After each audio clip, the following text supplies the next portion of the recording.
capítulo 14 del libro de Apocalipsis, versículo 1. Después miré, y aquí el Cordero estaba en pie sobre el monte de Sión, y con él 144,000, que tenían el nombre de él y el de su Padre, escrito en la frente. Y oí una voz del cielo como estruendo de muchas aguas, y como sonido de un gran trueno. Y la voz que oí era como de arpistas que tocaban sus arpas, y cantaban un cántico nuevo delante del trono, y delante de los 4 seres vivientes, y de los ancianos. Y nadie podía aprender el cántico sino aquellos 144,000 que fueron redimidos de entre los de la tierra. Estos son los que no se contaminaron con mujeres, pues son vírgenes. Estos son los que siguen al Cordero por donde quiera que va. Estos fueron redimidos de entre los hombres como primicias para Dios y para el Cordero. Y en sus bocas no fue hallada mentira, pues son sin mancha delante del trono de Dios. Hasta aquí por el momento la lectura. No quisiera analizar el pasaje completo en sí, sino llevarlo a que nuestras miradas se dirijan hacia este grupo de personas, hacia este grupo definido de 144,000 personas. Ya el apóstol Juan en el capítulo 7 nos presenta a este grupo de personas como aquellos que fueron sellados por Dios, sellados y escogidos para cumplir un propósito definido de testificar, de dar testimonio del Evangelio Santo en tiempo de la gran tribulación. Dios los eligió a ellos con un propósito. De manera similar, Dios ha elegido a cada uno de sus hijos. No hay ninguna diferencia en esto. Tal vez el propósito con el cual lo escogió es distinto, pero lo que sí podemos decir que es semejante para este grupo de personas como para cada uno de los hijos de Dios es que Dios, con anticipación, Pedro en su primera carta dice a este grupo de expatriados que fueron elegidos según la presciencia de Dios, y presciencia significa un conocimiento anticipado. Cada uno de los hijos de Dios ha sido escogido anticipadamente por Él con un propósito determinado. Pablo a los Efesios dice que Dios preparó de antemano obras para que anduviésemos en ellas. Cada uno de los creyentes, de manera personal, de manera específica, ha sido escogido con un propósito para Dios. Y en el caso de estos 144,000 siervos, como les decía, era dar testimonio del Evangelio Santo en tiempo de la gran tribulación. Dice que el Señor que ellos tenían el nombre de Él y el de su Padre, de Él, del Cordero, y el de su Padre, escrito en la frente. Y yo cuando leía esto y meditaba en ello, me llevaba a pensar en la identificación que tenía este grupo de personas con Dios. La identificación que tenían con aquel que les había enviado, con aquel que les había escogido. Y otra vez, no hay ninguna diferencia en la identificación que debe tener cada creyente con su Dios. Cada hijo de Dios con su Padre. Somos llamados a hacer luz en medio de una generación en tinieblas. Somos llamados a ser la sal de la tierra. Somos llamados a reflejar el carácter divino de aquel que hoy día de la mañana recordábamos. Somos llamados a identificarnos con Cristo, a identificarnos con aquel que nos salvó, a identificarnos con el Dios Padre que envió a su Hijo. somos llamados a identificarnos con Él. Identificarse tiene que ver con tener una relación, con que aquellos que nos rodean y que no creen, con aquellos que nos rodean y que son inconversos, puedan ver en nosotros realmente a Dios. Eso es identificarse con Él. No es solamente decir, sí, yo soy cristiano, sino identificarse en nuestra vida, identificarse con Dios. Estos creyentes, lo vamos a ver en el tiempo que tengamos, pues vamos a comenzar a hacerlo, tenían el nombre, dice, del Cordero y el de su Padre escrito en la frente. Y uno podría decir, y ya estaban identificados con el Cordero, con el Hijo y con el Padre. Pero no solamente ellos se identificaban de esta manera visible, ya por una marca en su frente, sino que también se identificaban por la vida que ellos llevaban. Y a eso quiero que nos vayamos y que nos detengamos. Versículos 4 y 5 dice: estos son los que no se contaminaron con mujeres, pues son vírgenes. Estos son los que siguen al Cordero por donde quiera que va. Estos fueron redimidos de entre los hombres como primicias para Dios y para el Cordero. Y en sus bocas no fue hallada mentira, pues son sin mancha delante del trono de Dios.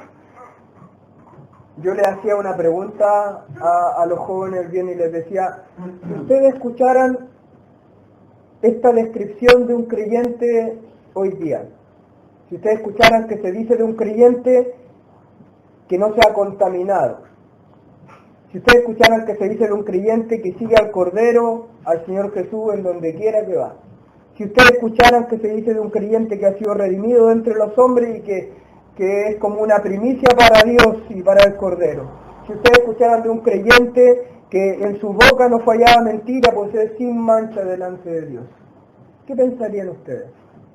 Les preguntaba eso ya a los jóvenes. ¿Y saben qué me respondieron? Pensaríamos que podría ser mentira. Y en esta respuesta tan sincera que yo recibí, me daba cuenta de la realidad del cristianismo de hoy día. ¿Por qué uno podría pensar que esto, si se dice de un creyente hoy día, sería una mentira? Porque cuesta ver creyentes así. Tristemente y lamentablemente, cuesta ver creyentes que sean considerados de esta manera, que se hablen estas cosas de ellos. Y eso no es responsabilidad de Dios, eso es responsabilidad de nosotros, los creyentes. Hay 4 aspectos que aquí en estos 2 versículos se mencionan que tienen que ver con la vida de este grupo de personas, que sí fue escogido por Dios, pero que estuvo a la altura de esta elección, estuvo a la altura de este llamado de parte de Dios. Cuando Dios les llamó, cuando Dios les escogió, ellos no se quedaron con eso, sino que respondieron fielmente al llamado de Dios y al propósito por el cual Dios les había llamado. 4 aspectos. El versículo 4 dice: estos son los que no se contaminaron. Y paro ahí porque no tiene que ver exclusivamente con mujeres y no tiene que ver con que eran solteros. ¿Ya? En la Biblia, de principio a fin, en ningún caso se habla que el matrimonio sea algo donde un creyente se está contaminando. No tiene que ver con el matrimonio esto. Tiene que ver con una contaminación física y espiritual. Y esto nos habla de la santidad de este grupo de personas. Segundo, dice que estos son los que siguen al Cordero por donde quiera que va. Y nos habla de su fidelidad, de su lealtad constante hacia Dios y hacia el Cordero. Dice que estos fueron redimidos de entre los hombres como primicias para Dios y para el Cordero. Y aquí, sin lugar a duda, pensamos en una vida ofrendada para Dios, en una vida completa entregada a Dios. Las primicias, en el concepto bíblico, nos hablaba de aquello que se entregaba a Dios voluntariamente, de corazón, y además era lo mejor. nosotros como creyentes estamos llamados a entregarle no lo que nos sobra a Dios, a entregarle no las energías que me quedan a Dios, a entregarle no los años en los cuales ya estoy cansado y no tengo que hacer nada porque quizás me jubilé. Las primicias significa entregarle lo mejor a Dios. El autor de Eclesiastés dice: acuérdate de tu Creador en los días de tu juventud. Para algunos ya se nos han pasado los días de la juventud, pero lo que eso se refiere tiene que ver con entregar lo mejor de mis fuerzas al Señor, lo mejor de mi vida al Señor, lo mejor de mis años al Señor. Entonces, santidad de este grupo de personas, fidelidad y lealtad constante de este grupo de personas, una ofrenda de vida entregada a Dios de este grupo de personas, y por último dice: y en sus bocas no fue hallada mentira, pues son sin mancha delante del trono de Dios. Y esto nos habla de un carácter íntegro y verdadero de estos siervos de Dios. Y ¿saben? Esto no son requisitos o características exclusivas de estos 144.000 siervos. Estas son características que debiese tener todo creyente. Así como yo le hacía esa pregunta a los muchachos el viernes, también le hacía otra pregunta y le decía: ya, es difícil ver a un creyente con esta descripción hoy día, pero ¿se puede? ¿Puede un creyente decirse de él que no se ha contaminado? ¿Puede decirse de un creyente que sigue al Cordero? ¿Puede decirse de un creyente que ha entregado su vida a Dios? ¿Puede decirse de un creyente que es íntegro y verdadero? Sí, puede decirse eso de un creyente. Puede haber creyentes así. De que nos cuesta verlo, nos cuesta verlo. O mejor dicho, nos cuesta vernos. Primera de Pedro, versículo 13. Primera carta del apóstol Pedro, versículo 13, capítulo 1. Por tanto, ceñid los lomos de vuestro entendimiento. Aquí el Señor no le está hablando a los 144.000, está hablando a los creyentes. Por tanto, ceñid los lomos de vuestro entendimiento, sed sobrios y esperad por completo en la gracia que se os traerá cuando Jesucristo sea manifestado. Como hijos obedientes, no os conforméis a los deseos que antes teníais estando en vuestra ignorancia, sino como aquel que os llamó es santo, sed también vosotros santos en toda vuestra manera de vivir. Porque escrito está: sed santos, porque yo soy santo.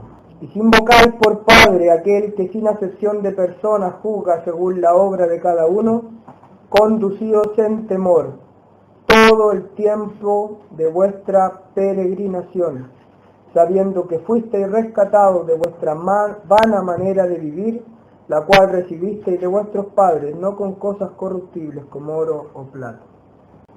Y si invocáis por Padre, todos los que estamos acá, o en su gran mayoría, decimos, invocamos a Dios como Padre. Bueno, y si invocáis por Padre aquel que sin acepción de personas juzga según la obra de cada uno, conducíos entonces, conducíos en temor todo el tiempo de vuestra peregrinación. Sed santos en toda vuestra manera de vivir. No es algo para este grupo definido de siervos de Dios que tendrá su campo de trabajo en el tiempo de la gran tribulación. Es algo que Dios le exige a cada uno de sus hijos: no contaminarse con el mundo, apartarse para Él, eso significa ser santo. Apartarse del pecado para Dios. No contaminarse con la corrupción que hay en este mundo. No contaminar nuestros ojos, no contaminar nuestros oídos, no contaminar nuestra mente, no contaminar nuestro corazón, no contaminar nuestro ser entero. Cuando Juan escribe aquí en el capítulo 14, y él dice, estos fueron, habla de una acción continua y constante. Este grupo de personas durante toda su vida no se contaminó. Eso es lo que quiere decir acá. Este grupo de personas durante toda su vida, en sus bocas no fue hallada mentira. Este grupo de personas durante toda su vida siguieron al Cordero. Este grupo de personas durante toda su vida ofrendaron sus vidas completas para Dios. ¿Y qué es lo que dice Pedro aquí en su primera carta? Sed también vosotros santos en toda vuestra manera de vivir. Y después dice más adelante, en todo el tiempo de vuestra peregrinación. Todo el tiempo, toda vuestra manera de vivir, todo el tiempo de vuestra peregrinación. Tu vida completa tiene que estar alejada de la corrupción de este mundo. Completa. ¿Es difícil? Sí, es difícil. Es lo que vemos de los creyentes hoy día. Lamentablemente no vemos eso de nosotros hoy día. ¿Es a lo que estamos llamados? Sí, es a lo que estamos llamados. A marcar la diferencia, a ser distintos al resto, a ser distintos al resto, a ser distintos en nuestra manera de expresarnos, de hablar, a ser distintos en nuestra manera de pensar, a ser distintos en nuestra manera de andar, de vivir, apartados para Dios. Yo decía en un principio que Dios había escogido a este grupo de personas con un propósito definido y también ha escogido a cada uno de los creyentes con un propósito definido. Tiene algo para tu vida. Sí, tiene algo para la vida de todos los creyentes. Dios quiere que todos los creyentes le sirvan. Dios tiene un propósito para todos, pero para tu vida personal, en tu relación personal con Dios, Dios tiene algo para ti, para que tú hagas, para que tú le sirvas, para que tú cumplas con ese propósito que Dios tiene para ti. No miremos para el lado. Dios tiene algo para tu vida y quiere algo y espera algo de ti personalmente. Este era un grupo de personas, pero cada uno tenía una responsabilidad frente a este llamado de Dios. Así como tú, así como usted tiene esta responsabilidad frente al llamado de Dios para su vida. Y nos desafiamos con los jóvenes el viernes. ¿Vas a ser tú alguien que esté a la altura del llamado de Dios? ¿Vas a ser un creyente útil? ¿Un creyente, un instrumento, como vamos a ver para terminar, de uso honroso? ¿O vas a ser, y perdonen la expresión hermano, un creyente mediocre? Es un desafío que tiene delante de sí cada hijo de Dios. Ser un instrumento útil o ser un instrumento mediocre, un creyente mediocre. Cada uno de nosotros tiene esta responsabilidad y sabe, Dios no obligó a este grupo de 144.000 personas, Dios no lo obligó, Dios lo escogió con un propósito, pero ellos estuvieron a la altura y respondieron. ¿De qué manera podemos ver? Porque ellos no se contaminaron, porque en sus bocas no fue hallada mentira, y no es que Dios no les permitiera hablar mentira. Ellos no hablaron mentira durante su vida. Ellos no se contaminaron. Ellos siguieron al Cordero voluntariamente. Dios no lo va a obligar a usted, Dios no te va a obligar a ti a que esté a la altura de lo que Él quiere para tu vida. Dios te lo exige. Dios no se exige esto. Pero será decisión de cada uno de nosotros cómo responder a este llamado. Segunda carta del apóstol Pablo a Timoteo, capítulo 2, versículo 15. Procura con diligencia presentarte a Dios aprobado, como obrero que no tiene de qué avergonzarse, que usa bien la palabra de verdad, mas evita profanas y vanas palabrerías, porque conducirán más y más a la impiedad, y su palabra carcomerá como gangrena, de los cuales son Himeneo y Fileto, que se desviaron de la verdad, diciendo que la resurrección ya se efectuó, y trastornan la fe de algunos. Pero el fundamento de Dios está firme, teniendo este sello: conoce el Señor a los que son suyos, y apártese de iniquidad todo aquel que invoca el nombre de Cristo. Ahí en Pedro decía aquellos que invocan al Padre. Aquí dice que se aparte de iniquidad todo aquel que invoca el nombre de Cristo. Los cristianos. Pero en una casa grande no solamente hay utensilios de oro y de plata, sino también de madera y de barro, y unos son para usos honrosos, y otros para usos viles. Así que, si alguno se limpia de estas cosas, será instrumento para honra, santificado, útil al Señor y dispuesto para toda buena obra. Huye también de las pasiones juveniles y sigue la justicia, la fe, el amor y la paz con los que de corazón limpio invocan al Señor, pero desecha las cuestiones necias e insensatas, sabiendo que engendran contiendas, porque el siervo del Señor no debe ser contencioso, sino amable para con todos, apto para enseñar, sufrido, que con mansedumbre corrija a los que se oponen, por si quizá Dios les conceda que se arrepientan para conocer la verdad y escapen del lazo del diablo en el que están cautivos a voluntad de Él. Precioso pasaje. Y se está hablando de aquellos obreros aprobados, de aquellos instrumentos útiles, instrumentos para uso honroso. En una casa, hermano, hay instrumentos para todo tipo de labores. En una iglesia hay también distintos tipos de instrumentos. Y yo les preguntaba a los jóvenes, ustedes tienen que decidir qué tipo de instrumentos van a hacer. Ustedes tienen que decidirlo. Dios ya te escogió con un propósito para tu vida. Ustedes tienen que escoger si van a hacer una silla más del local o si van a ser aquellos que construyen esa silla. Nosotros tenemos que escoger, hermano, si vamos a ser útiles a Dios o el antónimo, inútiles.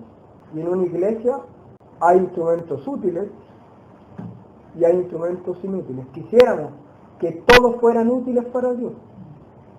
Dios quiere que todos les sean útiles. Dios quiere que todos sean instrumentos para uso honroso. Pero eso no depende de Dios. Eso depende de cada uno de nosotros. Este grupo de siervos de Dios escogieron en sus vidas, determinaron en sus vidas de manera firme y constante ser útiles a Dios. Ellos determinaron no contaminarse y vivir vidas alejadas de la corrupción. Ellos lo determinaron. Ellos se dispusieron. Ellos prepararon sus corazones. Ellos vivieron de esta manera. Esto no depende de Dios. Dios ya lo hizo. Dios nos capacitó. Nos entregó la herramienta, nos entregó su Santo Espíritu que mora en nosotros, nos entregó su palabra, nos capacitó con dones. Dios lo hizo todo. Somos nosotros los que debemos escoger qué tipo de instrumento vamos a hacer para Dios.